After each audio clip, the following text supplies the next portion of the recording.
بسم اللہ الرحمن الرحیم الصلاۃ والسلام علیک یا رسول اللہ وعلی آلک و اصحابک یا حبیب اللہ۔ ناظرین و سامعین السلام علیکم ورحمۃ اللہ وبرکاتہ۔ آج 14 رمضان المبارک ہے اور پروگرام حی علی الفلاح میں آپ کو خوش آمدید کہتے ہیں۔ کروڑ ہا شکر اس ذات باری تعالیٰ کا کہ جو پوری کائنات کی تخلیق کا واحد ذمہ دار ہے، اور کروڑ ہا درود پاک نبی پاک صلی اللہ علیہ وآلہ وسلم کی ذات اقدس پر جو وجہ تخلیق کائنات ہیں۔ ناظرین، میں پروگرام کا آغاز کرنے سے پہلے اپنے مہمانان گرامی کا تعارف کراتا چلوں۔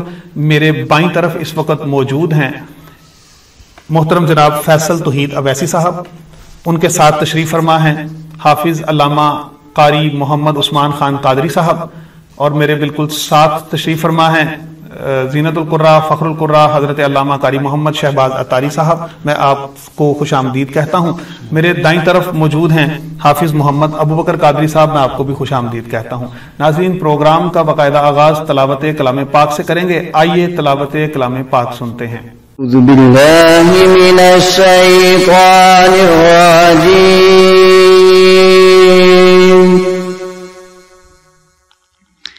بسم اللہ الرحمن الرحیم،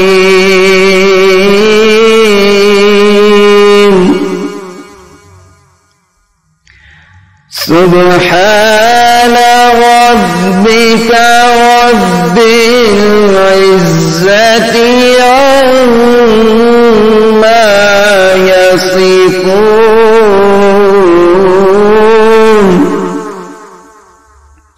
سبحان اللہ سبحان اللہ، وسلام على المرسلين،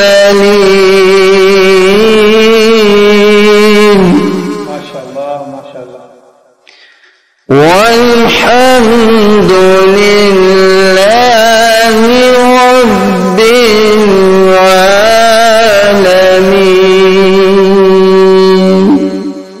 سبحان اللہ، صدق اللہ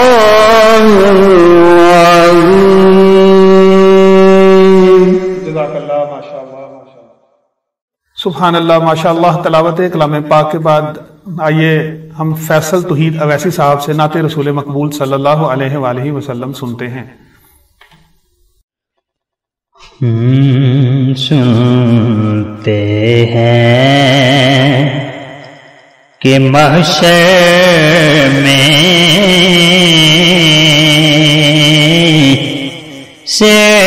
صرف ان کی رسائی ہے، سنتے ہیں کہ محشر میں صرف ان کی رسائی ہے،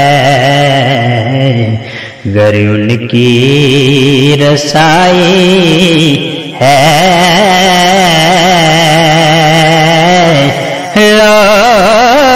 جب تو بنائی ہے، گر ان کی رسائی ہے، جب تو بنائی ہے۔ ماشاء اللہ ماشاء اللہ، اے دل یہ سلگنا کیا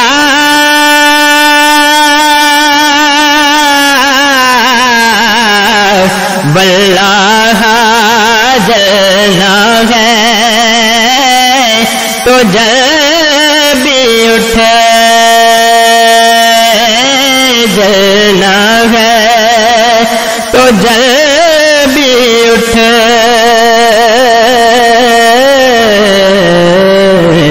دم گھٹنے لگا ظالم، کیا دونی رمائی ہے، دم گھٹنے لگا ظالم، کیا دونی رمائی ہے۔ مطلع میں ہے یہ شک کیا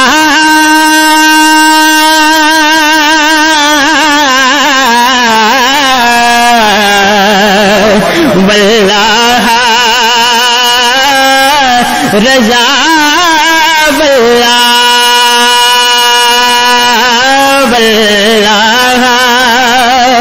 رضا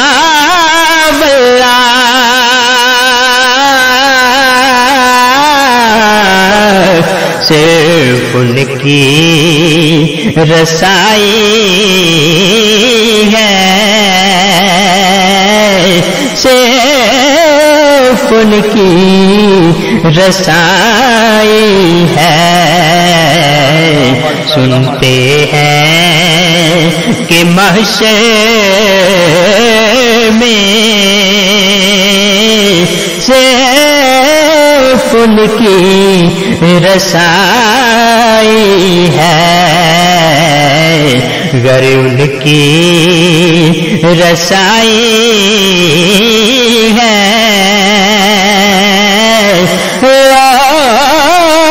جب تو بنائی ہے۔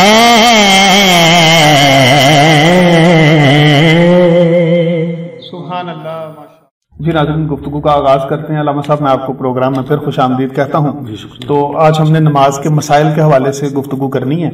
تو میں چاہوں گا کہ پہلا سوال جو ہمارے پاس آج آپ کے لیے ہے وہ یہ ہے کہ 4 رکعت نماز میں اگر 2 رکعت کے بعد بیٹھنا ہم بھول جائیں اور کھڑے ہو جائیں تو اس صورت میں ہم نماز کو کیسے درست کریں گے یا اس کو جاری رکھیں گے، کیا کریں گے؟ اس حوالے سے ذرا رہنمائی فرمائیں۔ بسم اللہ الرحمن الرحیم، الصلاۃ والسلام علیک یا سیدی یا رسول اللہ وعلی آلک واصحابک یا سیدی یا حبیب اللہ۔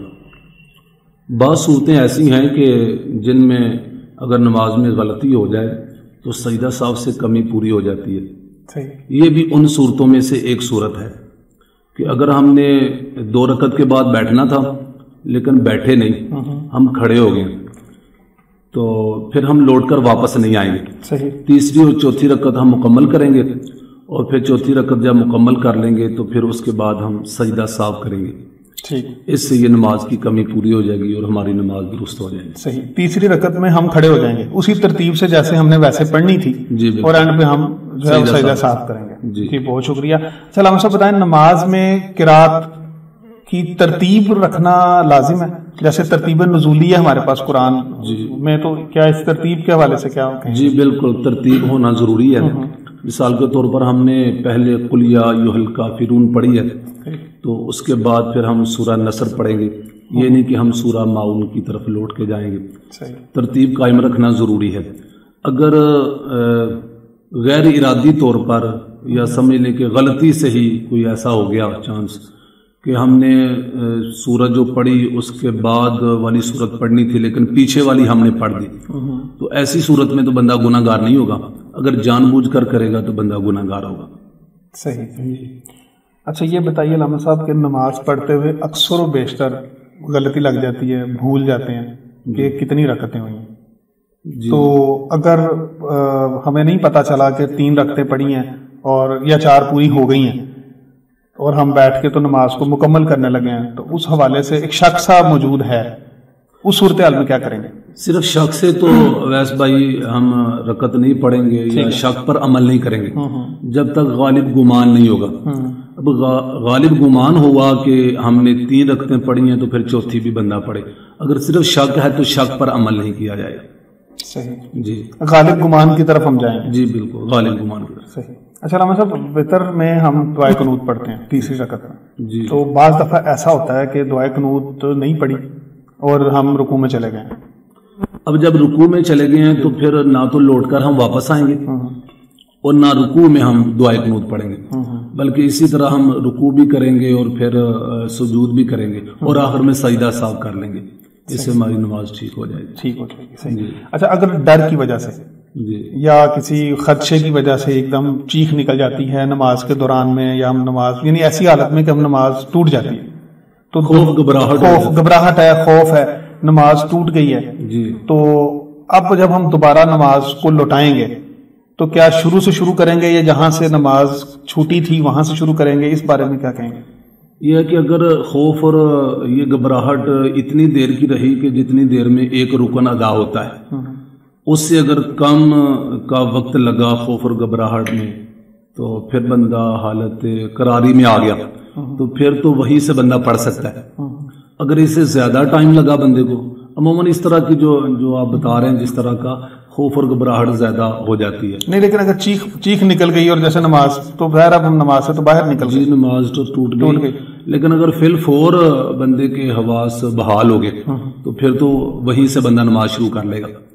تو اگر دورانیہ زیادہ ہو گیا کہ جتنے وقت میں ایک رکن ادا ہو جاتا ہے نماز کا تو پھر دوبارہ نئے سرے سے پڑھیں گے۔ صحیح۔ بعض دفعہ یہ بھی ہوتا ہے کہ ہم سورت فاتحہ کے بعد جب کوئی سورت ملانے لگتے ہیں تو کئی دفعہ سوچو بچار میں کافی ٹائم لگ جاتا ہے، تو اس حوالے سے کیا ہے اگر تاخیر ہو جائے، زیادہ دیر ہم خاموش رہیں، سورت نہ ملا پائیں تو پھر سجدہ صاحب کریں گے، اس میں پھر سجدہ اس کا دورانیہ کیا ہوگا؟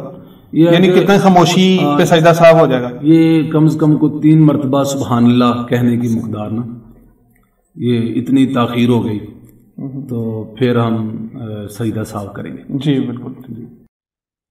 جی علامہ صاحب بتائیے گا، سنت موقدہ اور سنت غیر موقدہ کی ادائیگی میں کیا فرق ہے؟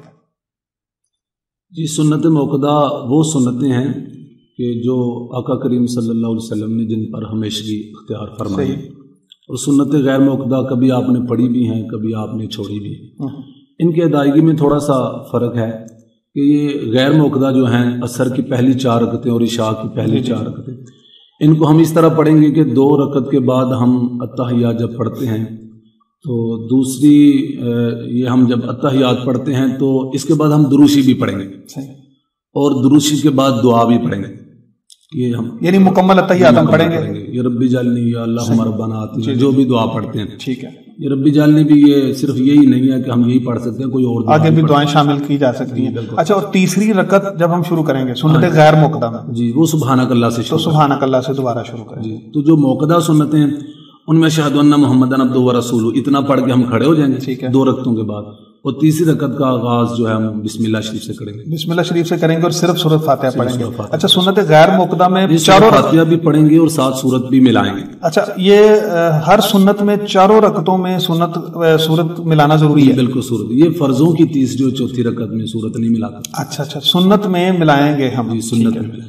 اچھا علامہ صاحب بتائیے گا، اگر 4 رکعت کی نماز میں دوسری رکعت کے تشہد میں ہم مکمل التحیات پڑھ لیتے ہیں تو اس حوالے سے آپ بتائیے گا کہ پھر ہم نماز کیا درست ہوگی یا نہیں؟ جی نماز ہمیں یاد آنے پہ ہم کھڑے ہو جاتے ہیں، جب ہم آگے دروشی بھی پڑھ لیتے ہیں، دعا بھی پڑھ لیتے ہیں، ٹھیک ہے، ہمیں یہ معلوم ہوتا ہے کہ ہماری تو ابھی 2 رکعتیں ہوئی ہیں تو ہم نے تو نماز مکمل کرنی ہے، تو پھر ایسی صورت میں کھڑے ہو جائیں گے اور پھر ہم آخر میں سجدہ صاحب کریں گے۔ اچھا یہ بتائیے کہ دوران جماعت اگر امام صاحب 4 رکعتوں کے بعد بھی التحیات سے اٹھ کے کھڑے ہو جاتے ہیں، اس صورت میں پیچھے مقتدی کیا کریں گے؟ جی وہ سبحان اللہ کہیں گے، یعنی امام کو متوجہ کریں گے کہ امام صاحب واپس آ جائیں۔ تو اگر 5ویں رکعت کے رکوع سے پہلے امام صاحب کو یاد آ جاتا ہے کہ میری 4 رکعتیں مکمل ہو گئی تھی، میں 5ویں کے لیے کھڑا ہو گیا، تو وہ واپس آ جائیں گے، ٹھیک ہے، اور پھر سجدہ صاحب کریں گے اور نماز ٹھیک ہے۔ اگر 5ویں کا رکوع کر لیا ہے جی تو پھر 7 چھٹی بھی ملا لیں گے اور یہ 6 رکعتیں مکمل ہو جائیں گی، یہ 6 نفل ہو جائیں گے فرض دوبارہ سے پڑھنے میں، فرض دوبارہ ہم ادا کریں گے۔ صحیح۔ ہم سب نماز کے دوران اگر ہم نے کھڑے ہونا تھا، ہم بیٹھ گئے، بیٹھنا تھا کھڑے ہو گئے، کسی بھی رکعت میں ایسی صورتحال آ جاتی ہے تو اس ضمن میں اس حوالے سے کیا کرنا ضروری ہوگا؟ یہ صورت آ جاتی ہے فرض میں تاخیر ہونے کی یا واجب چھوٹنے کی، تو یہ صورتیں ایسی ہیں کہ ان صورتوں میں سجدہ صاحب سے نماز کی کمی پوری ہو جائے گی۔ علامہ صاحب ایک اور سوال کہ اگر نماز کے دوران وضو ٹوٹ جائے تو ہم ظاہرہ نماز چھوڑ دیں گے اور وضو کرنے کے لیے چلے جائیں گے، لیکن جماعت کی صورت میں اگر امام صاحب کا وضو ٹوٹ جاتا ہے اس حالت میں مقتدی کیا کریں گے؟ اس حالت میں مقتدی یا امام صاحب کیا کریں گے؟ پہلے تو امام صاحب تو فوری طور پر نماز چھوڑ دیں گے، ٹھیک ہے، اور پیچھے کی طرف صف کو تھوڑا سا جگہ بناتے ہوئے پیچھے کی طرف نکلیں گے، ٹھیک ہے، اور فقہائے کرام نے فرمایا کہ یہ ناک پہ ہاتھ رکھ کے کہ شاید اور نکسیر کا مسئلہ ہے، نکسیر پھوٹی ہے یا کیا معاملہ ہوا ہے، یعنی پردہ رکھتے ہوئے پردے کی حالت ہاں میں ایک برم سمجھ لیں، صحیح، تو یہ پیچھے کی طرف آئیں گے اور مقتدی تھوڑی سی جگہ بنا دیں گے اور امام صاحب نکل جائیں گے بیچ سے، اور جو پیچھے والے ہیں وہ آگے چلے جا کر نماز وہیں سے نماز کو جاری رکھیں گے. جی وہی، اگر امام صاحب قرات کر رہے تھے جی وہ قرات سے شروع کریں گے، قرات سے وہیں سے شروع کر دیں جی گے. بالکل ادھر سے. جی ٹھیک. ہم صاحب آج موضوع سے ہٹ کے ایک سوال ہے، ہمارے ایک دوست ہیں ڈاکٹر عاطر بھٹی صاحب، تو ان کی طرف سے ایک سوال موصول ہوا تھا، پروگرام میں شامل کرتے ہیں کہ اگر مسل میں انجیکشن لگا دیا جائے، گوشت میں لگائیں، تو کیا اس سے روزہ ٹوٹ جاتا ہے یا نہیں؟ جی ویسے بھائی جدید تحقیق تو اب یہ ہے کہ مسل میں لگائیں یا وین میں لگائیں کسی صورت میں بھی روزہ نہیں ٹوٹتا. ٹھیک ہے، بلکہ اب تو علماء کرام یہ بھی بتاتے ہیں کہ حالت روزہ میں ڈرپ بھی لگوائی جا سکتی ہے، صحیح. اور یہ انسولین جو لگاتے ہیں اس سے بھی نہیں روزہ ٹوٹتا، شوگر کے لیے جو جی لگاتے ہیں شوگر نہیں ٹوٹتا. یعنی یہ ساری باتیں غالباً اسی لیے ہی ہیں کہ جو عام طور پہ چھوٹی چھوٹی بات پہ روزہ چھوڑنے کا قصد کر لیتے ہیں، اسے بچا جا سکے. یہ کوئی مطلب اس میں چھوٹا سے چھوٹا بہانہ بازی نہیں چل سکتی، روزہ نبھانا چاہیے. جی بالکل. جی بہت شکریہ علامہ صاحب. جی ناظرین، ہم نماز کے مسائل کے حوالے سے گفتگو کر رہے تھے. کل انشاءاللہ العزیز ہم سجدہ صاحب کے مزید مسائل لے کر آپ کی خدمت میں حاضر ہوں گے. 033387707117 پر آپ ہم سے رابطہ کر سکتے ہیں، اپنے سوالات بھیج سکتے ہیں. کل تک کے لیے اجازت دیجیے. اللہ حافظ.